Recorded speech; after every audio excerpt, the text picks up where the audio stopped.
Imagine tentar traduzir e expandir a matemática mais complexa do mundo, tipo o mesmo nível de dificuldade do trabalho de Isaac Newton.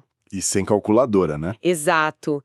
Sem calculadora, numa época em que o marido tenta proibir os estudos, a rotina exige cuidar dos filhos o tempo todo, e olha só isso, visitas indesejadas batem na porta o dia inteiro para tomar chá. Uma loucura. Foi exatamente isso que a escocesa Mary Somerville fez no século XVIII. Uma mulher que nasceu numa família com poucos recursos, numa sociedade que era, assim, ativamente hostil à educação feminina. O detalhe que me deixou mais chocada lendo o material de hoje foi que uma tia dela, ao ver a menina lendo, virou para a mãe da Mary e perguntou se perder tanto tempo com leitura faria com que a garota soubesse costurar melhor no futuro. Nossa, é de uma ignorância, né? Demais. A própria mãe chegou a se arrepender de ter pago a escola. Ela achava que saber escrever e fazer conta já era um exagero gigantesco. Enfim, bem-vindos e bem-vindas à nossa imersão de hoje. É muito bom estar aqui de novo.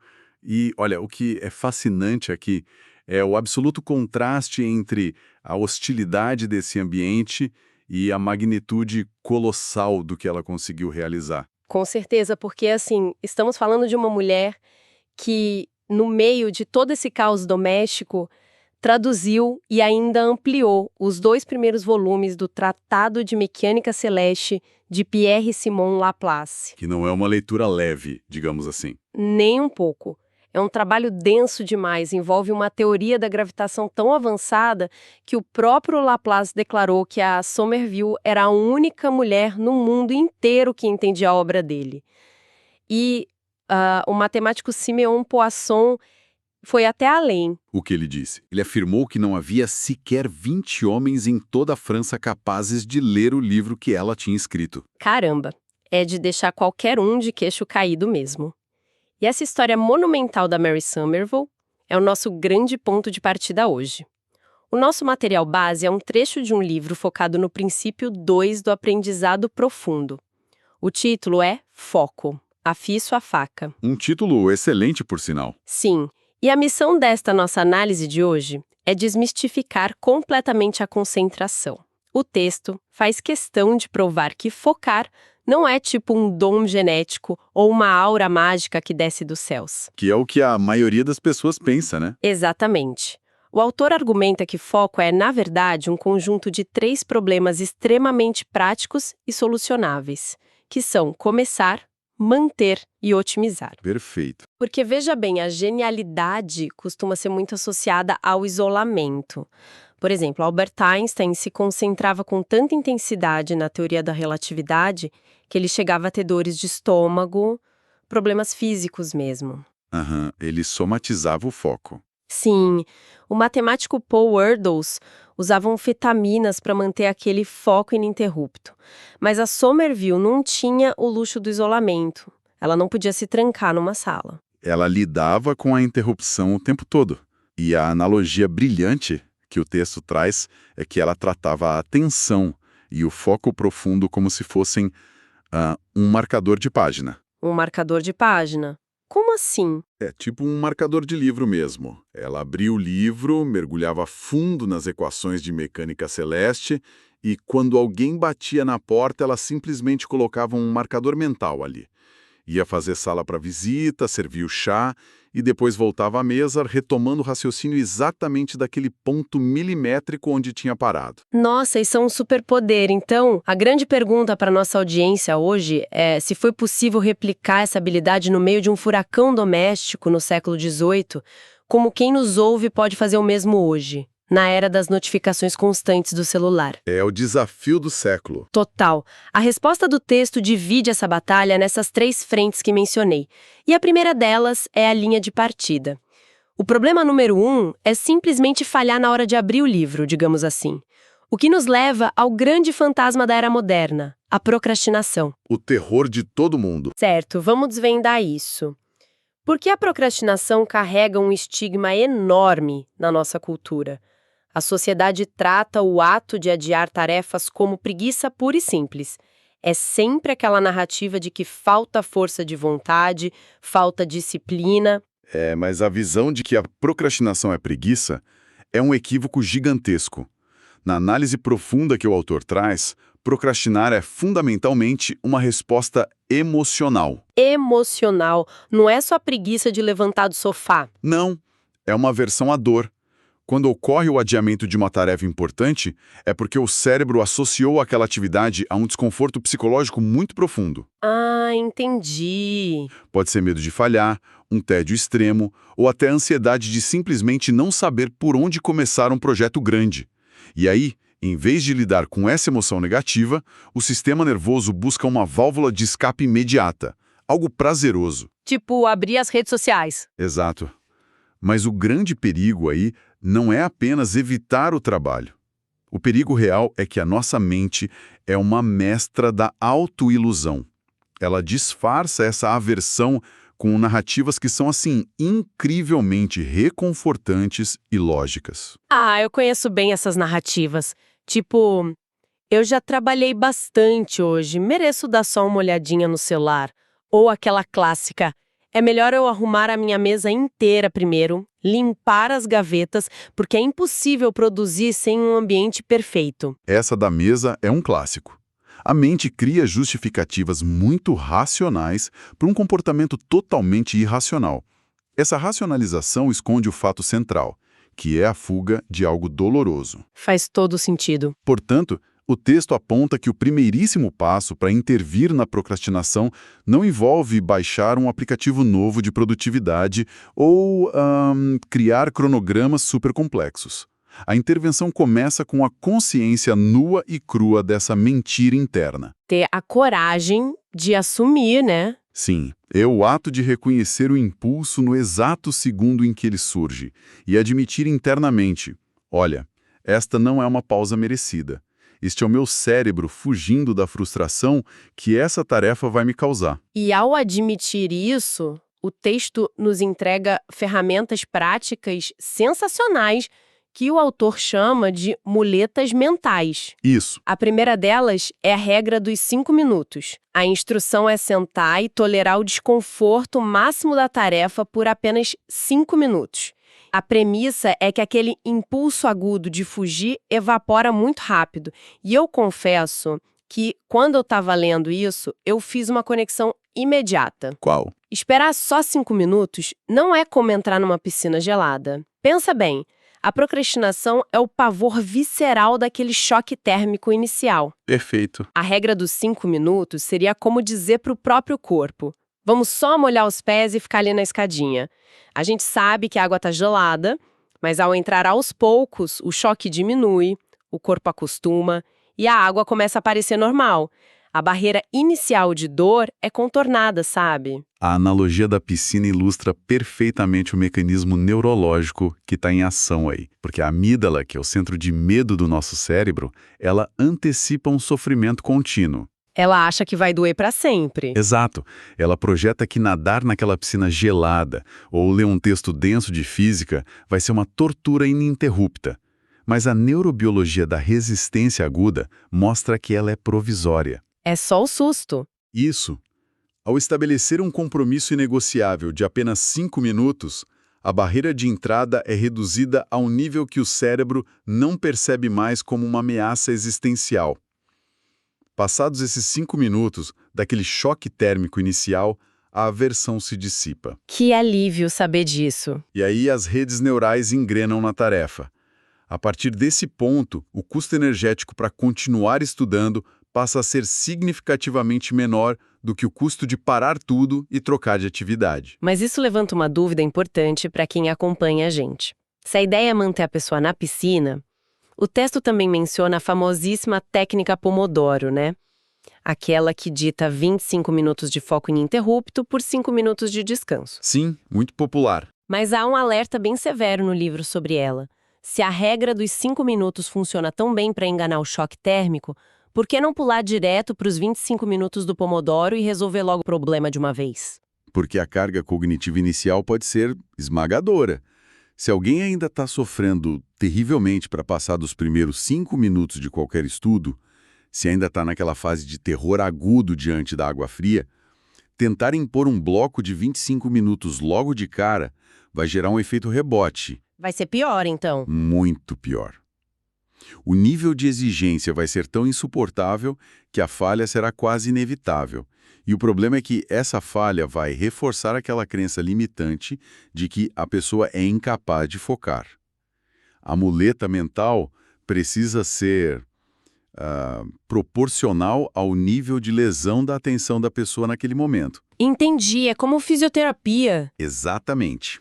Conforme o músculo da concentração vai ganhando força, o tempo se expande naturalmente. Tem outra muleta no material que eu achei absolutamente genial, especialmente para o pessoal que estuda usando memorização.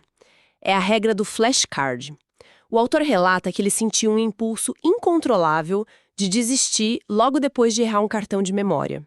Bem naquele pico da frustração, sabe? Sei bem. Aquela hora que dá vontade de jogar tudo pro alto. Isso. E sabe o que ele fez? Ele criou uma regra inquebrável. Ele disse, a sessão de estudo só termina após o acerto do último cartão. Ele condicionou o cérebro a nunca, jamais, associar o fim do estudo ao sentimento amargo de derrota. Genial. Em termos de criação de hábitos, isso muda o jogo para o dia seguinte, não é? Muda completamente. Porque interfere direto no ciclo de dopamina do nosso cérebro. Como assim? Se uma sessão de estudos termina em frustração, o cérebro codifica aquela atividade inteira como um evento punitivo. Foi ruim, doeu. No dia seguinte, a resistência para começar de novo vai ser o dobro. Agora, ao forçar o encerramento e um acerto numa pequena vitória, o sistema de recompensa libera dopamina. Ah, e aí a gente sai com uma sensação boa. Isso. A última memória daquela atividade passa a ser de competência, não de falha. É uma reescrita do encerramento que constrói resiliência a longo prazo. Incrível. Bom, superar essa inércia inicial e entrar na água fria já é uma vitória gigantesca. Mas o que impede que, no minuto seguinte, o foco evapore e a pessoa abandone a tarefa? É aqui que entramos no problema 2 da nossa imersão, o desafio de sustentar a concentração. E o texto aborda o que podemos chamar de a armadilha do fluxo. Sim, e isso me surpreendeu demais. Porque o senso comum adora o conceito de estado de fluxo, né? Aquele transe maravilhoso que foi popularizado pelo psicólogo Mihaly Csikszentmihalyi, onde o tempo voa, a produtividade parece mágica e tudo simplesmente flui sem esforço nenhum. Todo mundo quer viver nesse estado. Mas o autor traz uma perspectiva bem discordante quando o assunto é o aprendizado real e profundo, certo? Muito discordante. Ele traz o pesquisador K. Anders Ericsson, que é pioneiro nos estudos da prática deliberada. E o Ericsson oferece um contraponto contundente a esse culto do estado de fluxo. Por quê? O fluxo não é bom? O fluxo acontece quando o nível de habilidade de alguém se alinha perfeitamente com o desafio da tarefa. É por isso que parece mágico e sem esforço, você já domina aquilo.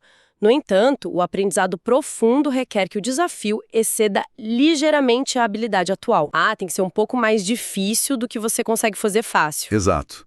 A prática deliberada exige um monitoramento constante de erros, a quebra de padrões antigos e a correção explícita de falhas. E esse processo demanda uma carga cognitiva altíssima.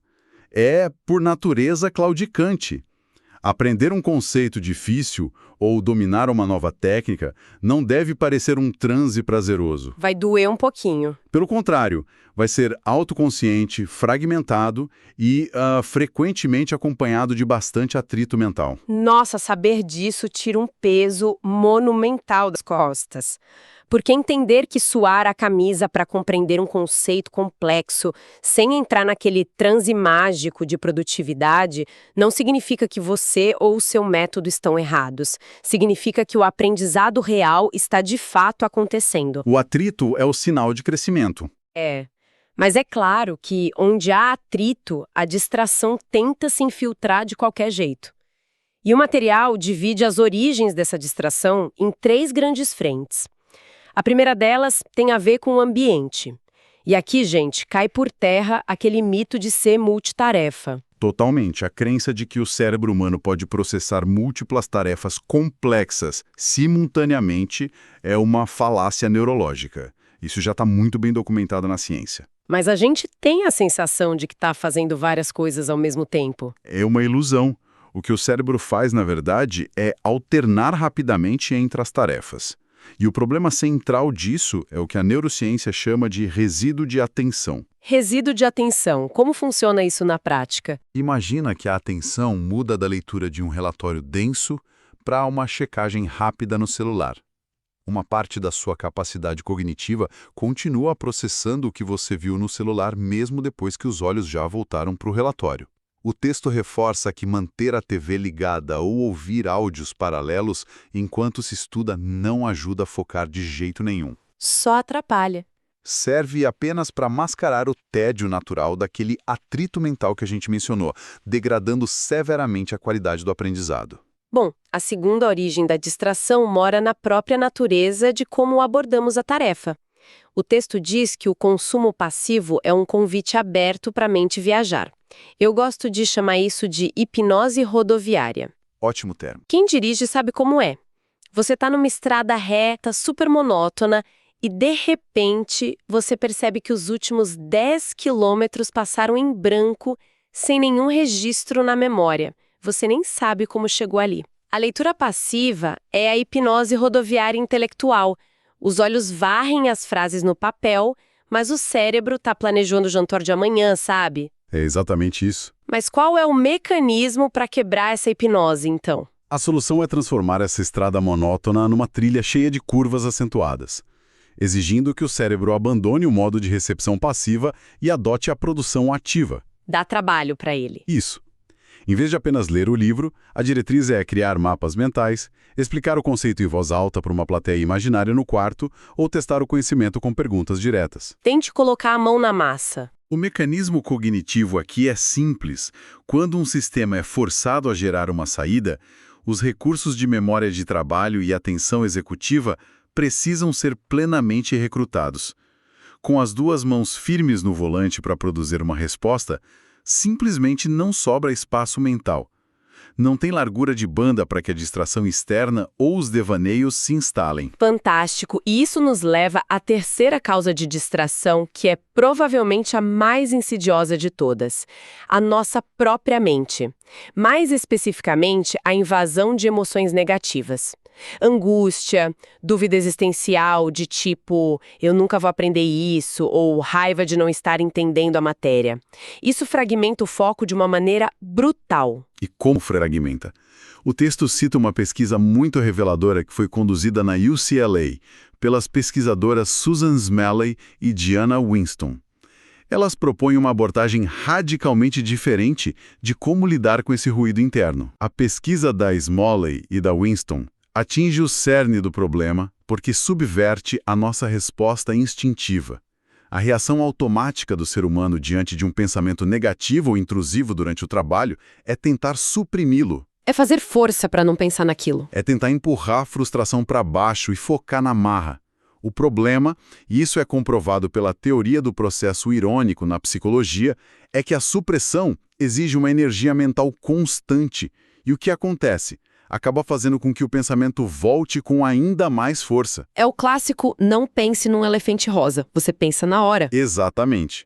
A abordagem proposta pelas pesquisadoras da UCLA é baseada na atenção plena, o mindfulness. Consiste em permitir que a frustração venha à tona.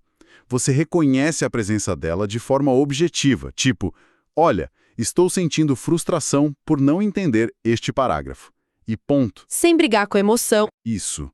Por não oferecer resistência, a carga emocional do pensamento se dissipa muito mais rápido, permitindo que a atenção retorne suavemente à tarefa principal. É quase como assumir o papel de porteiro da própria mente. Em vez de bloquear a entrada e criar uma confusão enorme ali na porta, o pensamento negativo entra, é cumprimentado com "Ah, já notei que você está aqui", e simplesmente atravessa o saguão e sai pela porta dos fundos. Brilhante analogia. Bom, a inércia do início foi vencida e as distrações do ambiente e da mente foram mitigadas. Mas o texto traz uma terceira peça desse quebra-cabeça que altera tudo, mas tudo mesmo, o que a gente pensava sobre produtividade. É sobre a qualidade da nossa atenção. É aqui que a coisa fica realmente interessante. Chegamos à otimização. O problema 3 mergulha na matriz excitação versus complexidade. E um esclarecimento vital se faz necessário aqui. O termo excitação, ou arousal no jargão científico original, não se refere à empolgação emocional ou alegria, tá? Tá, então o que é? Refere-se estritamente ao nível de ativação fisiológica do nosso sistema nervoso simpático. São os batimentos cardíacos acelerados, a pressão arterial elevada, os níveis de cortisol e adrenalina circulando no corpo. É o grau físico de alerta e prontidão motora. E compreender como esse nível de alerta interage com a dificuldade da tarefa é o que muda o jogo, né? A regra descrita no material é que uma alta excitação fisiológica, muita cafeína, coração batendo forte, muita energia nervosa, gera um tipo de foco extremamente afiado e estreito, só que rígido.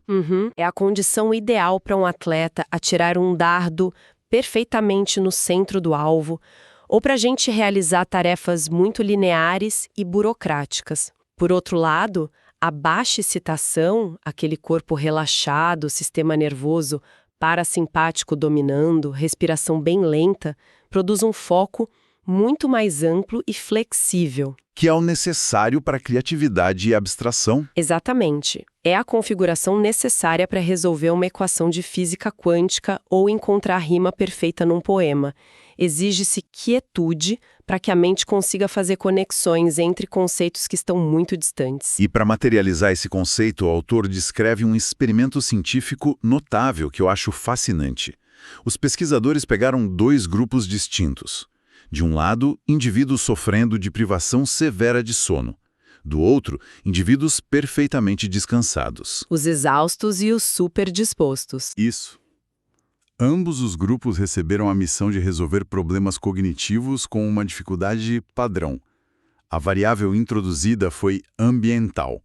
Eles colocaram um ruído contínuo e bastante alto tocando ao fundo enquanto o pessoal resolvia as provas. E o que aconteceu? Os resultados contrariaram completamente a lógica intuitiva. O barulho alto melhorou drasticamente a eficiência na resolução de problemas do grupo que estava sem dormir. Contudo, o exato mesmo ruído destruiu a performance daqueles que estavam descansados. Olha, a primeira vez que eu li isso, minha cabeça quase explodiu. Mas a matemática por trás faz todo sentido, né? O barulho alto age no corpo como um estimulante externo. Ele aumenta o nível de excitação fisiológica. Exato. Para o grupo com privação de sono, que estava com o nível de alerta lá no fundo do poço, o estresse provocado por aquele ruído elevou a energia física deles até o patamar ideal de funcionamento cognitivo. Eles acordaram. Acordaram para o nível certo. Mas para o grupo que já estava descansado, o nível basal de alerta já estava ótimo. Adicionar o ruído empurrou a excitação deles para muito além do ponto ideal, caindo de vez na zona do nervosismo e da distração total. O que nos leva a um insight enorme sobre o nosso dia a dia. Essa equação demonstra que o ambiente ideal de trabalho é altamente mutável. Não existe regra fixa. Sem dúvida. E isso explica claramente porque tomar 3 xícaras de café e colocar fones com música eletrônica altíssima é uma estratégia imbatível para fazer uma faxina pesada na casa ou para preencher dezenas de notas fiscais monótonas numa planilha. Porque tarefas simples demandam alta excitação. Com certeza. Mas essa mesma estratégia se transforma em autossabotagem absoluta se o objetivo for compreender o conceito de relatividade geral do Einstein. A ideia de que trabalhar numa cafeteria barulhenta sempre aumenta a produtividade não é uma regra universal. Trata-se de uma equação muito delicada entre o estado de fadiga do corpo no momento e a complexidade arquitetônica do problema a ser resolvido. Perfeito. E se conectarmos isso ao panorama geral da jornada de aprendizado que o texto propõe, a mensagem é profundamente libertadora para quem acompanha a gente. Por quê? Porque a capacidade de atingir o foco profundo não está reservada para os gênios reclusos em laboratórios à prova de som. Nem exige um volume de tempo livre ininterrupto que a vasta maioria das pessoas nunca, jamais terá. A gente tem boleto para pagar, filhos para criar, né? Exato. Retornando ao exemplo da Mary Somerville no século XVIII, a verdadeira maestria reside na capacidade de abrir e fechar a atenção sob demanda no meio das interrupções da vida real. E o mais importante de tudo, trata-se de um atributo maleável e treinável. A gente pode aprender a fazer isso. Sim.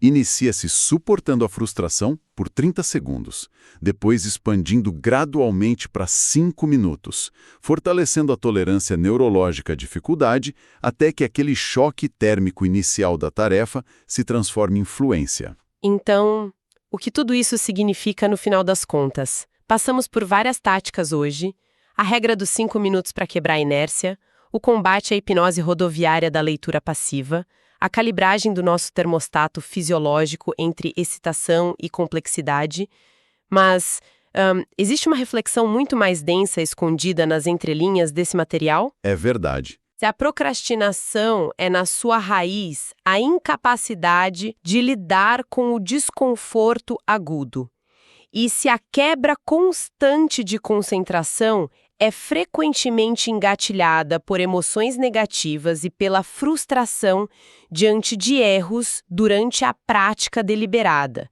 Será que a crise de desatenção que a sociedade experimenta hoje se resume apenas à presença dos smartphones? É uma ótima pergunta. A tecnologia costuma ser o bode expiatório mais fácil, mas talvez a perda de foco crônica seja o sintoma de uma crise muito maior, sabe? Uma crise de resiliência emocional. Talvez para forjar um cérebro capaz de se concentrar intensamente e fazer uso daquele marcador de página da Mary Somerville, seja fundamental primeiro ensinar a nossa mente a suportar, sem fugir, o desconforto inevitável de não entender tudo de primeira. Treinar a tolerância à frustração. Exato. Antes de buscar aplicativos bloqueadores ou ferramentas perfeitas, é preciso ter a coragem de mergulhar na água fria e ficar lá um pouquinho. Fica aqui esse pensamento para nossa audiência que refletiu com a gente hoje. Muito obrigada pela companhia ao longo desta nossa imersão e até a nossa próxima análise profunda.